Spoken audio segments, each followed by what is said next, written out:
To another segment of Just Ask Jess. This evening I am going to be talking about emotional intelligence. I asked for some suggestions about topics for this evening, and the one that came up loudest was around self-awareness. And so we talked a little bit about what that meant, and so I settled on the topic of emotional intelligence for tonight. So I'm going to talk about what emotional intelligence is, because it's a very interesting phrase, but what does that actually mean? We're going to talk about why it's important. So how do you pay attention to emotional intelligence? Why does it matter? We're going to talk about how you identify what emotional intelligence is, and we're going to talk about how you develop it a little bit as well. So we may need to look at other ways of doing that in future sessions, because it's a big topic, but wanted to get the ball rolling this evening. So first things first, what exactly is emotional intelligence? It's your ability to manage your emotions effectively. So it's being able to identify what's going on with yourself at a particular moment in time, and then be able to know, okay, what's that doing for me right now? How do I manage myself in that particular situation?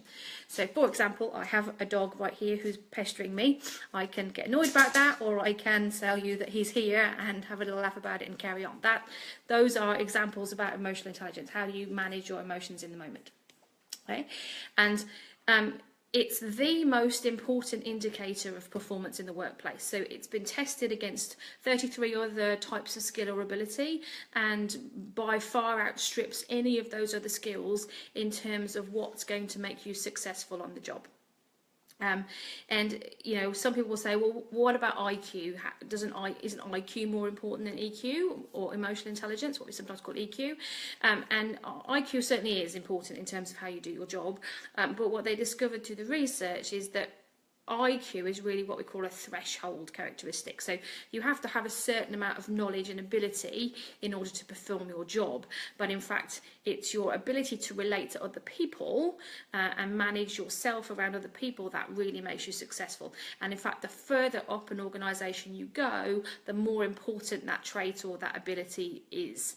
And you know, that makes sense really when you think about it, because there isn't a job today that is about sitting in a room on your own and not, you know, working with anybody else. Today, jobs are much more interconnected. They're much more focused on working and collaborating across boundaries, across geographies, with different people at different times. And so it's really important that you have that type of skill set. Hi, good evening. So, you know, if you've got questions as I'm going through, feel free to shout them out. Let me know what you're wanting to know about, and I'll do my best to answer whatever I can as we go along. So, let me just refresh so I can see if there's any questions. Wonderful. So, if it's that important, if EQ is such a big indicator of how you perform on the job, what exactly is it, and how do we go about developing it? Well, EQ is made up of kind of 4 things. So firstly, self-awareness, okay, and that's the ability that you have to notice what's going on for you, how your emotions are affecting your behaviour, and how your emotions are affecting the behaviour and attitude of the people around you. That's really what self-awareness is.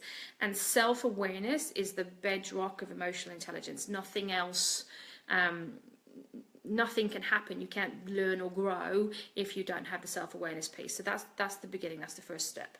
The second part to it is around self-management. So once we become aware of how our emotions affect us, we're better able to manage our emotions and to figure out how to deal with different situations in different ways to have the impact that we want.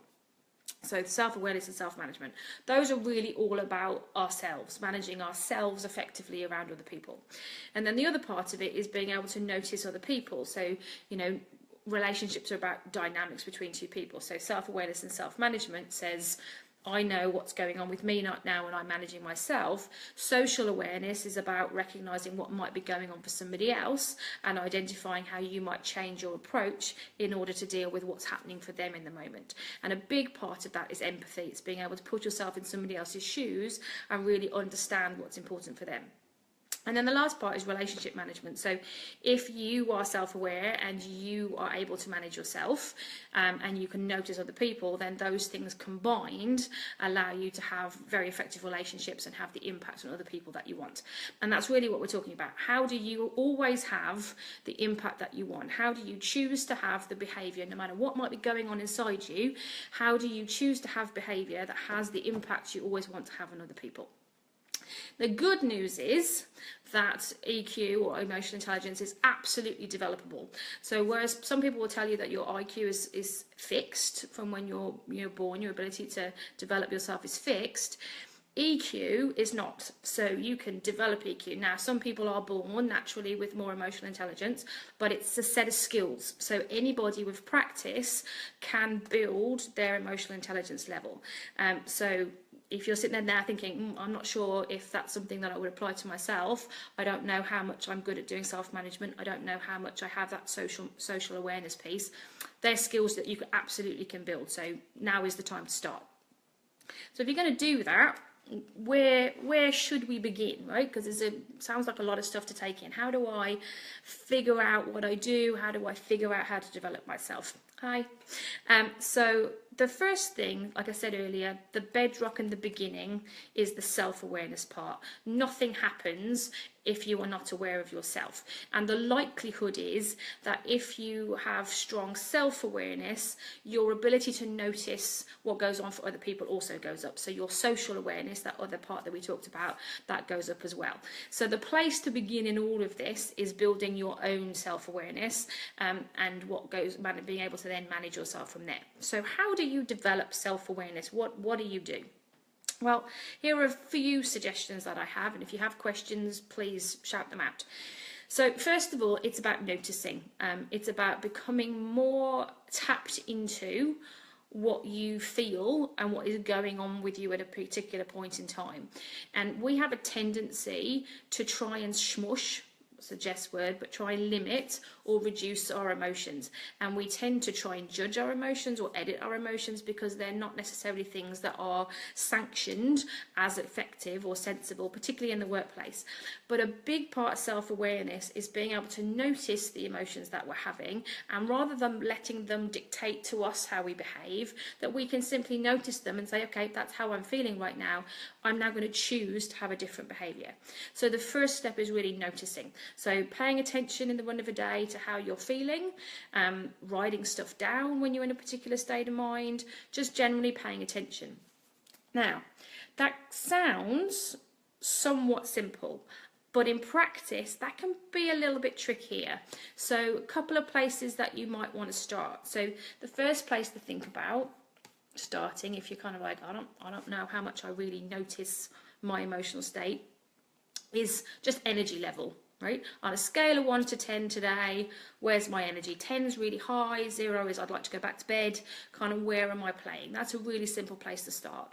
And another place that can be easy to start is noticing what's going on with you physically. So, if you're frustrated, for example, you're likely to get tense in a particular part of your body, and it can be more easy to notice those things than to try and check in and go, what's the emotion I'm having right now? How am I feeling? So those can be two places to start.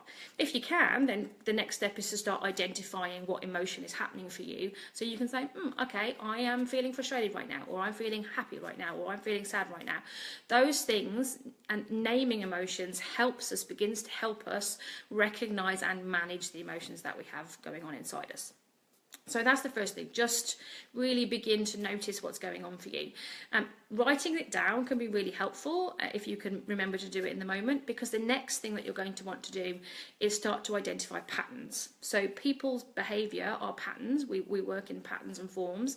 So it's very likely that there are the same types of things that make you happy and the same types of things that make you mad. And starting to notice and recognise what we call triggers, so the things that make you frustrated or angry, is the next step in being able to not respond to those things in any other way than you choose to, right? So the first step is to start noticing emotions when they happen, and then the next is to say, okay, what are the things going on around me right now that might be triggering that emotional response in me, and what's going on in my head at the same time as I'm having that emotional response, because you'll be telling yourself a little story in your head that's affecting how you feel. So a really good example of this for me is driving. So for me, driving or other people's behaviour on the road can be something that triggers some of my not so great emotions. I can get frustrated with people, and recognising that there are things going on when I do that. I'm telling myself stories about what I think that other person is doing, and I'm having an emotional response or reaction to that choice or the behaviour that I'm imagining that they have, right? So I can see over time that when I'm in that situation, I get frustrated with people driving slowly, I get frustrated with people driving in my head badly, and I'm likely to let that frustration show if I don't manage it. And I can manage it by recognising that that emotion is going off in me, and instead of getting annoyed at that person, I can tell myself actually just to let it go, to let that person drive, to pass them when it's safe, to do all those types of things. So starting to notice, and then when you can, starting to recognise maybe the patterns or situations that are triggering those emotional states and the thoughts that are going through your head at the same time can really help you to then say, okay, if that's what's happening to me, then next time I'm in that situation, what am I going to choose to do differently? And you might not manage it the first time, but the more that you practice, the more that you'll be able to manage it from there. So that's really what we're talking about when we talk about self-awareness. It's about being able to say, I know what's going on with me right now. I know why I feel the way I do. I can see the impact that that's having in terms of how I'm feeling, but I'm not going to let that feeling dictate my behaviour. I'm going to choose how I behave as a result of this situation. And that's the self-management piece coming in there as well. So that's all I want to cover today, because it's a big topic, emotional intelligence, and it can be quite meaty for people to wrap their head around. But if you have any questions, as always, you can get in touch with me at contact@E3. You can give us a call, you can tweet me, you can connect with us on Facebook, whatever you need to do, ask, because we do a lot of work with people in the emotional intelligence world. We have assessments that can help you become more aware of your style of doing things and how you like to be, and we do a lot of coaching with people, particularly as they get into the leadership space and you have to manage that impact on other people. We do a lot of work with people around that. So if you have any questions related to emotional intelligence, let me know. And if you're interested, I can do a follow-up session to this one around emotional self-management and how do you deal with it when you're in that situation that might not be the best one for you and you really want to go and say something, but you've got to manage yourself and not. That can be a little bit tricky for people. So if that's something you'd like me to do a Just Ask Jess segment on, then please let me know and I will factor that into our schedule. So that's it for this evening. Love to know what you think. No, not everyone can always catch these at the time that I do them, but if they're working for you and the hints and tips are helpful, please let me know, and I'm always willing to talk about any topics that are of use to people, so please don't hesitate to get in touch. All right. Have a wonderful rest of your evening or day if you're watching this later on, and I look forward to seeing you next Monday, same time, same place, 7 p.m. Newfoundland time, where we'll be talking about something a little different.